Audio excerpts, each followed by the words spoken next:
What does kowtow mean? The word kowtow has roots in ancient Chinese traditions.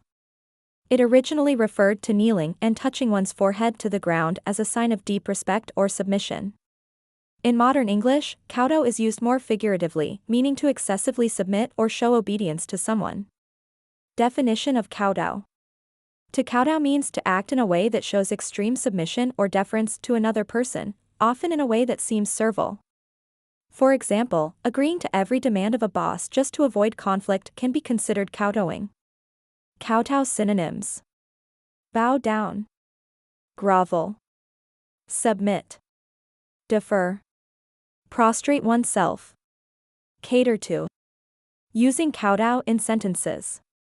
He refused to kowtow to the critics and stuck to his creative vision.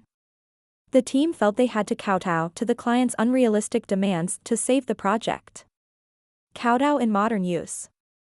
While the word carries a historical and cultural weight, it is widely used in workplaces or personal relationships where power dynamics are present. However, it's important to understand the balance between respect and self-worth.